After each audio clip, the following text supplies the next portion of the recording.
घेतला.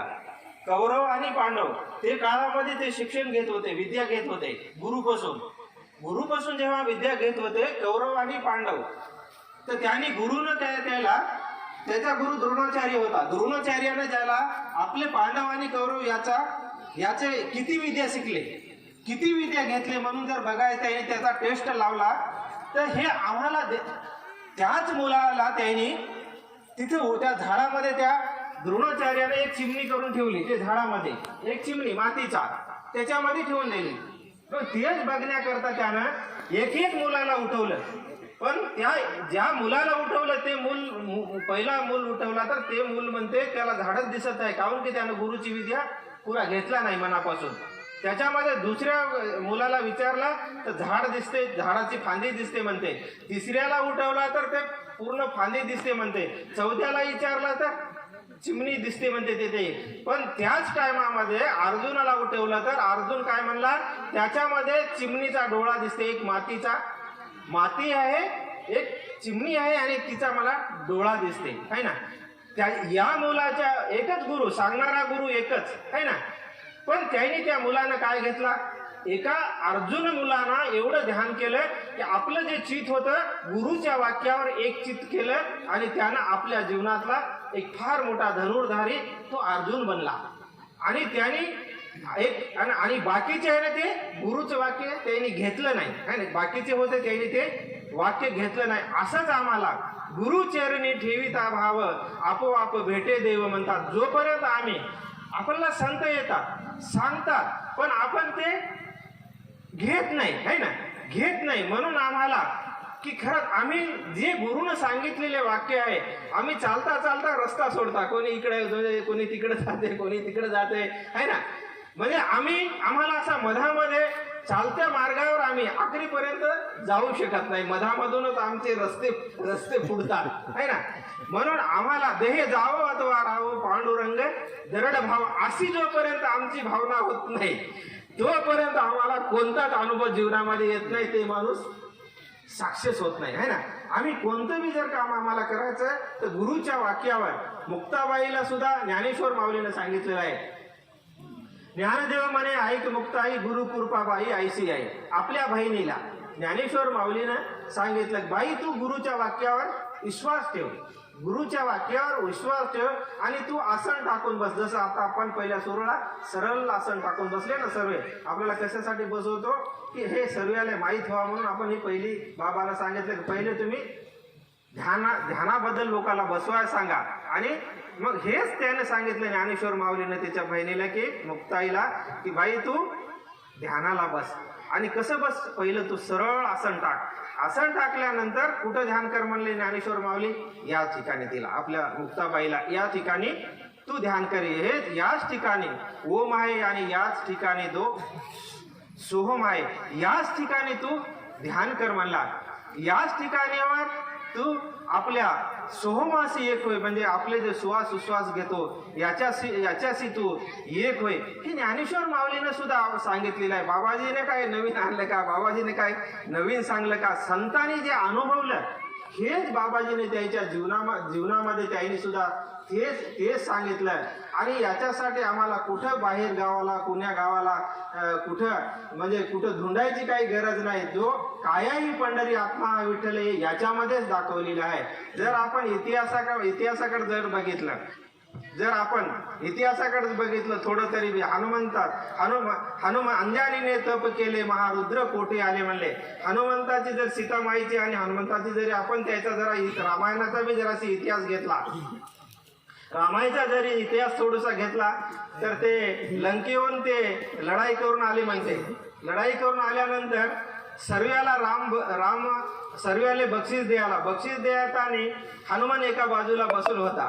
सर्वाले ज्यानं काम केले त्याला तो बक्षीस द्यायला आणि सीतामाई एका बाजूला बसून होती. आणि सीतामाईनं बघितलं की सर्वाला श्रीरामजी बक्षीस देतात पण हनुमानला बक्षीस काऊन देत नाही म्हणून ती वाट बघत होती. सर्वाला बक्षीस द्यायला तर याने काय केला, आपली जे गळ्यातली माळ होती ते मण्याची ते हनुमंताला देऊन टाकली, तिच्या गळ्यामध्ये टाकली. तर त्यानं काय केलं, ते एक एक म्हणे दाता धरायचा फोडून फेकायचा, दाता धरायचा फोडून फेकायचा. सीतामाईनं बघितलं तू काय करायला हनुमंता म्हणलं तर याच्यामध्ये राम आहे का म्हणून बघत हा म्हणला. याच्यामध्ये राम आहे का म्हणून बघत हा म्हणला. तो राम याच्यामध्ये नाहीच, मी एक एक फोडून पाहायला म्हणला आहे ना. तर तेच की ते जो बघत होता तो आत्माराम. त्यांनी कुणाचं ध्यान करत होता? अंजनीने तप केले, महारुद्र पोटी होले, त्याच्या आईनं ते शिकवण त्याला दिली होती ध्यानाची. आणि तो महान बल्लाड्या तुमच्यासारख्याच आई बहिणीच्याच तो पोटी आला आणि एक महान हनुमान जन्माला आला ना.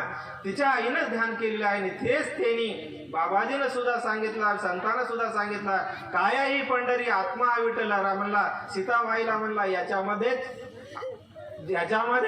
राम आहे, आत्मा राम आहे, त्याला मी बघत आहो म्हणला.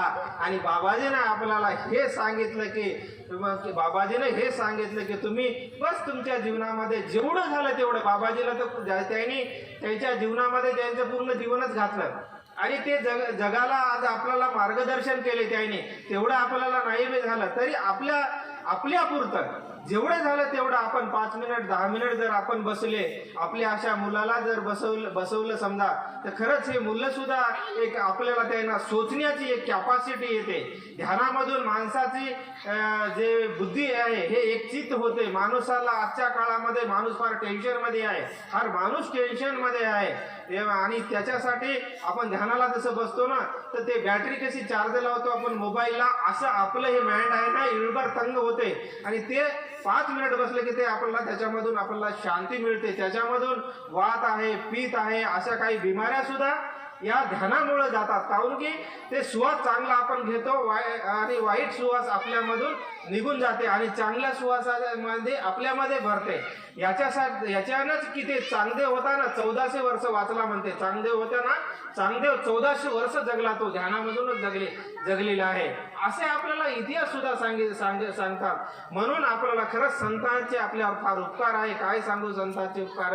मज निरंतर जागवती. संत कोण्या ना कोण्या रूपामध्ये येतात आणि आपल्याला ते जागून जातात आणि भजनाच्या, कीर्तनाच्या, प्रवचनाच्या रूपामध्ये ते आपल्याला येऊन जागवतात.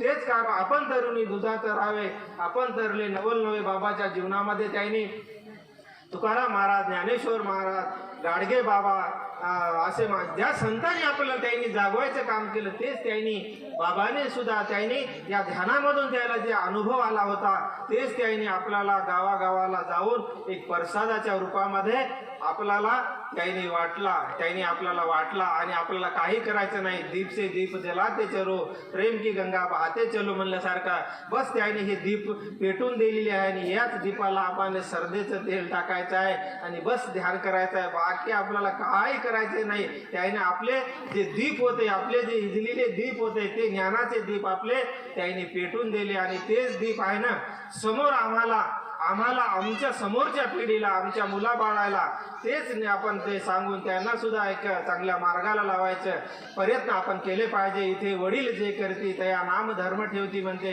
जसा वडील वागते ना, तसाच तो मुलगा तसाच वागते. आई जशी वागते, आई जशी स्वयंपाक करते, आई जशी बोलते, तशीच ती मुलगी बोलते, तशीच ती मुलगी वागते. आणि आम्हाला खरंच की आम्हाला हे चांगल्या विचाराची गरज आहे. आम्हाला चांगल्या मुलाला संस्कार देण्याची गरज आहे. आणि हे बदलायची गरज कोणाला आहे? आम्ही बदला लागल. बाबाजी बदलले, लाखो लोक बदलले, मग आम्हाला कम से कम आमचं कुटुंब तरी बदललं पाहिजे ना. बाबाला लाखो लोक चांगले म्हणते, संताले लाखो लोक चांगले म्हणते आहे ना. त्याचे फोटो पुजते, बाबाजीचा फोटो पुजते, शिवाजी महाराजाचे फोटो पूजनीय आहे ना. सावित्रीबाई, ज्योतिबा फुले यांनी, बाबासाहेब आंबेडकर यांना पूजनीय झाले. कम से कम ते दुनियाचे झाले. आमचे घरचे लोक तर आम्हाला चांगले म्हणा लागल ना. आमचे आई वडील तरी आम्हाला चांगले म्हणा लागल, आमची घरची बाई तरी आम्हाला चांगली म्हणा लागेल ना. तर मग हे एवढं जरी आमच्या जीवनामध्ये आम्ही तेवढं तर ते जगाचे झाले. आम्ही आमच्या कुटुंबापुरते, आम्ही आमच्या शेजाऱ्यापुरते, आम्ही आमच्या गावापुरते एवढं तरी आम्हाला एवढा जरी विचार आला. त्यांनी वेली वंचेरे आम्हा सोयरे म्हणले, ते झाड जंगल बी आमचे सोयरे आहे म्हणले. आमचे सोयरे तरी हे आमचा सोयरा आहे म्हणून म्हणावं लागेल ना. नाहीतर एखादा पडला रस्त्यावर की हे आमचा सोयरा नाही म्हणते, ते दोन नाही ना. तर अशी आमची गत आहे ना. तर असं नाही हो म्हणून बस संत आम्हाला जागवायचे काम करतात. तूच आहे तूच पासी परी जागा चुकलासी. जागा आम्ही चुकलेली आहोत म्हणून आम्हाला संत असे येतात आणि ते आम्हाला एक चांगल्या मार्गाला लावून जातात. खरंच आज बाबाजीनं जेवढे बी काही मंदिर दिले त्याच्यावर की तुम्ही जर म्हणलं असतं नाही पटनापूरलाच देव आहे तिकडेच यावं लागते म्हणलं असं हे मंदिर काले दिले असते. आताच कास्या दादानं सांगलं मग देव एका जागी नाही आहे. त्याला अनुभव घ्या, त्याला भाव पाहिजे. ज्याचा भाव आहे त्याचा देव आहे. तुम्ही इथे बसा, तुमच्या घरी बसा, पण हे ध्यान मंदिरामध्ये आपल्याला कशाला बसायचं की आपल्याला जागा थोडीशी एकांत राहावा म्हणून थोडं आपण तिथं बसा. आपल्या घरी लोली होते, इथं असा सत्संग घेता येते, 4 माणसं येते, आपल्याला 4 गोष्टी सांगते. लेने को देने को अन्नदान, लेने को हरि नाम, तरने को लिंता, डुबने को अभिमान म्हणले संत. आता कोणती बी गोष्ट घ्या ते आता आपल्यावर आहे ना. आम्हाला जर समजा खरंच अन्नदान देतो ना, हे फार मोठं अन्नदान आहे आणि याच्याशिवाय माणूस जगू शकत नाही. आणि हे हरिनाम असं आहे की आमच्या जीवनामध्ये एक शांतीच्या मार्गावर नेण्याचं काम हे हरिनाम करते आणि ध्यान करते. आणि खरंच आम्हाला जे लिहिता येते ना याच्यासाठी आम्हाला की ध्यानाची आणि ज्ञानाची गरज आहे. आणि डुबणे को अभिमान म्हणले संत. तर आम्हाला याच सत्संगामध्ये येऊन बस ईश्वरासाठी काही पैसा लागत नाही, त्याला काही देवा लागत नाही. तुकडोजी महाराज म्हणले नाही का हरिनाम घे फुकाचे, जप मानवा तू यावाचे, तुटतील बंद सारे भोपास जीवनाचे. तुकडोजी महाराज म्हणले का काही पैसे लागते का किलवानं कुठून आणा लागते? ते कुठूनच आणा लागत नाही, आपल्यापाशीच आहे. ते आपणच आपल्यामध्येच ध्यान करायचं आहे, ईश्वराचं नामचिंतन करायचं आहे आणि आपण त्याच्यावर एक चांगल्या मार्गावर राहायचं आहे. आणि ते बस तेवढंच आपल्याला संतांना सुद्धा सांगितलं आणि बाबांना सुद्धा सांगितलं आहे. आणि मला आज या गावच्या लोकांना इथं बोलवलं, या गावचे पाटील सरपंच